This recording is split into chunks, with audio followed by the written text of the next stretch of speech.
नमस्कार, मैं हूं डॉक्टर अजय भांबी और आप सबका ABC यानी अजय भांबी चैनल में स्वागत है। आज हम मकर संक्रांति के बारे में बात करना चाह रहे हैं। मकर संक्रांति जैसा कि आप जानते हैं 14-15 जनवरी को हर वर्ष में संपन्न होती है और यह पर्व बहुत धूमधाम के साथ और बड़ी आस्था के साथ पूरे देश में मनाया जाता है। मैं आज आपसे कुछ ऐसी बातें बताने वाला हूँ जिन पर हमारा कभी ध्यान नहीं गया, लेकिन ज्योतिष जो है आज से 5000 साल से विधिवत रूप से हम इसका गणना भी कर रहे हैं, प्रयोग भी कर रहे हैं। इवन डॉक्टर बाल गंगाधर तिलक ने अपनी किताब ओरायन में ये सारी बातें वैज्ञानिक आधार पे कही हैं। कुछ बातें मैं उसमें ऐड करना चाहता हूँ। मकर संक्रांति 14-15 जनवरी को होती है, जब हमारा जो सूर्य है वो उत्तरायण हो जाता है। 6 महीने के लिए सूर्य उत्तरायण में रहता है और 6 महीने के लिए सूर्य दक्षिणायन में रहता है। इसकी हमने पौराणिक वैलिडिटी दी तो ऐसा पुराणों में कहा जाता है कि जो उत्तरायण के 6 महीने हैं वो देवताओं का दिन है और दक्षिणायन के जो 6 महीने हैं वो देवताओं की रात्रि है। इसलिए बहुत सारे शुभ कार्य हम इस दौरान में करते हैं। यह तो एक बात हुई।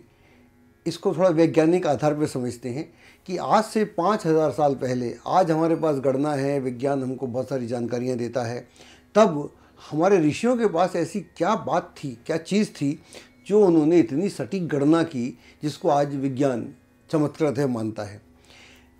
पृथ्वी जैसा कि हम जानते हैं अपनी धुरी पर 23.45 डिग्री पर टिल्ट है। तो जब पृथ्वी अपने पृथ्वी के 2 मूवमेंट हैं, एक दिन रात हो रहा है और एक पृथ्वी सूर्य के चारों ओर चक्कर लगाती है और 364 दिन में अपनी परिक्रमा पूर्ण करती है। इस दौरान में जब वो टिल्ट के दौरान जब वो सूर्य के सामने होती है तो उसको हम उत्तरायण बोलते हैं और जब वो सूर्य के पीछे होती है तो उसको हम दक्षिणायन बोलते हैं। और उत्तरायण में हम जानते हैं दिन बड़े होते हैं और दक्षिणायन में रातें बड़ी होती हैं। एक और बात बताना चाहता हूँ आपको जो वैज्ञानिक है। जब सूर्य दक्षिणायन में होता है तब सूर्य का प्रकाश पृथ्वी पर 9.5 मिनट में पहुँचता है। इसका मतलब हुआ कि अब देर लगेगी। सूर्य का प्रकाश जब देर से आएगा तो हमारी सब गतिविधियाँ यहाँ पर देर से हो जाएंगी। हमारी रात बढ़ जाएगी, दिन छोटे हो जाएंगे, सर जाड़ा आ जाएगा और बहुत सारी चीज़ें जो हमको सर्दी वाला जो एनवायरनमेंट है वो देखने को मिलेगा, क्योंकि सूर्य का प्रकाश देर से पृथ्वी पर आ रहा है। इसलिए दक्षिणायन में अलग तरह को हमने उसको माना, उसके रिचुअल्स अलग हैं, उसके रीति रिवाज अलग हैं, उसको हमने अलग तरह से उसकी गणना की। और जब सूर्य उत्तरायण में होता है तब पृथ्वी सूर्य के सामने आ जाती है या दक्षिण से उत्तर की तरफ चलती है। तो जब दक्षिण से उत्तर की तरफ चलती है तो यह घटना ट्रॉपिकली तो शायद क्या पक्का से 22 दिसंबर को होती है, लेकिन चूंकि हम निर्यन पद्धतियों में यकीन करते हैं तो हमारी गणना के हिसाब से 14-15 जनवरी आती है।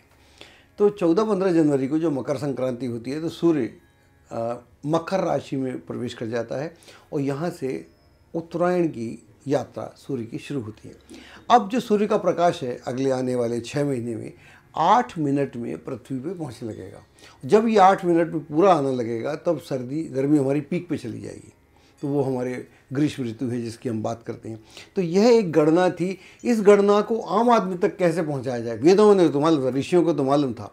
जब पौराणिक व्यवस्था आती है तो हर आदमी ज्ञान पाने का इच्छुक नहीं था, क्योंकि उसकी और जो ज़रूरतें थी उस पर लगा हुआ था।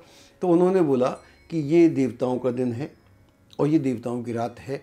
और ये जो है, जब हम देवताओं की रात की बात करते हैं या दक्षिणायन की बात करते हैं तो वो ऐसा समय है जब हम अपनी साधना करते हैं, अपने को जानना चाहते हैं, अपने भीतर जाते हैं या हम अपनी तैयारी करते हैं। जब उत्तरायण का आता है तो हमारे सारे जितने फेस्टिवल्स हैं वो शुरुआत होती है। तो फेस्टिवल की शुरुआत मकर संक्रांति से होती है और मकर संक्रांति पूरे देश में मनाई जाती है, नॉर्थ में, साउथ में, ईस्ट में, वेस्ट में, और हम पूरी तन्मयता के साथ, आस्था के साथ मनाते हैं। इसका संबंध हमारी क्रॉप से भी है, हमारी उससे भी है, और इसको हम सूर्य की पूजा से भी जोड़ते हैं। एक और बात कहना चाहता हूँ, महाभारत में एक जिक्र आता है कि भीष्म पितामह जब बाणों की सैया पर थे, युद्ध में बुरी तरह से आहत हो गए थे, तो उनके पास वरदान था, वो अपना जीवन त्याग कर सकते थे, लेकिन वो बोलते हैं कि मैं उत्तरायण में जब सूर्य होगा तब करूँगा। तो इसके दो कारण हैं। एक कारण तो ये था, और दूसरा कारण ये था कि जिस महाभारत युद्ध हुआ, भीष्म पितामह का रोल क्या था? उनका रोल ये था कि मैं जो अपना हस्तिनापुर है उसके सिंहासन को सुरक्षित देखना चाहता हूँ। तो वो युद्ध का परिणाम भी जानना चाहते थे, और बिना परिणाम जाने वो अपनी देह को त्याग करने के पक्ष में नहीं थे। और दूसरा, अपनी मुक्ति भी चाहते थे। तो देश में सुरक्षा हो, अपनी मुक्ति हो, इसलिए इन दो कारणों से वो अपने को उत्तरायण में जब सूर्य होता है तब अपने जीवन का त्याग करते हैं। इसके अलावा अभी हमारा प्रयागराज में कुंभ का मेला होने वाला है, और कुंभ के जो मेले हैं, कुंभ के 4 कुंभ लगते हैं। एक हरिद्वार में है, दूसरा प्रयागराज में, इलाहाबाद में है, तीसरा उज्जैन में है, और चौथा नासिक में है। तो यह भी सारे कुंभ जो हैं ये उत्तरायण के सूर्य में होते हैं। ये बड़ी सोचने वाली बात है, उत्तरायण के सूर्य में होते हैं। ऐसी भी एक कथा है कि देवताओं और राक्षसों के बीच में युद्ध हुआ था अमृत को लेकर।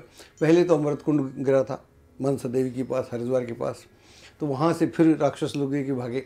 तो जब सूर्य दक्षिणायन में था तब देवता राक्षसों को पकड़ नहीं पा रहे थे आकाश में जो युद्ध हो रहा था, लेकिन जब सूर्य उत्तरायण में होता था तब उनको पकड़ लेते थे। इन 4 स्थानों में आकाश में जो युद्ध हुआ वहाँ से अमृत गिरा, इसलिए हम यहाँ पर कुंभ का जो पर्व है उसका आयोजन होता है। अभी जैसा कि आप जानते हैं प्रयागराज में बड़े धूमधाम से होने वाला है, तो इसका भी संबंध है। तो अमृत गिरना आकाश से, वो भी उत्तरायण में, तो ये सारी चीज़ें इंडिकेट करती हैं कि ये वो समय है जब हम अपने इस जीवन में बेहतरी पैदा कर सकते हैं। जीवन में जो हमको भौतिक आवश्यकताएं हैं या जो हमारी इच्छाएं हैं उनको पूर्ण कर सकते हैं, और साथ में एक हमारी बड़ी गहरी इच्छा भी है कि हम अपने को मुक्ति के मार्ग पर ले जाएं। इसलिए हमारे तीर्थ भी इस समय होते हैं। तो इस तरह से हम पर्वों को समझते हैं। यहाँ एक बात आखिरी में कहना चाहता हूँ कि ज्योतिष के जो ऋषि मुनि थे, आज से 5000 साल पहले वो जानते थे कि उत्तरायण का क्या महत्व है, दक्षिणायन का क्या महत्व है। इसलिए ज्योतिष जो है पूरी तरह से वैज्ञानिक है, हमें किसी को सिद्ध करने की ज़रूरत नहीं है। इसकी बहुत सारे मर्म हैं। आप हमारा प्रोग्राम देखते रहें, और हम समय समय पर हमारा प्रयास रहता भी है, और हम आने वाले दिनों में भी इसका प्रयास करेंगे। ऐसे विषयों पे हम बात करें जिसमें आपका कौतूहल बना रहे। और आप सबका धन्यवाद भी देना चाहता हूँ। 1 साल से कम समय में हम 2 लाख सब्सक्राइबर से ज़्यादा क्रॉस करके, और हम चाहते हैं कि आप इस वर्ष से 10 लाख कर दीजिएगा। धन्यवाद। देखते रहें ABC यानी अजय भांबी चैनल। एस्ट्रोलॉजी की सटीक जानकारी के लिए विश्वविख्यात एस्ट्रोलॉजर अजय भांबी के YouTube चैनल ABC चैनल को सब्सक्राइब, लाइक और शेयर करें। लेटेस्ट अपडेट के लिए बेल के बटन पर जरूर क्लिक करें।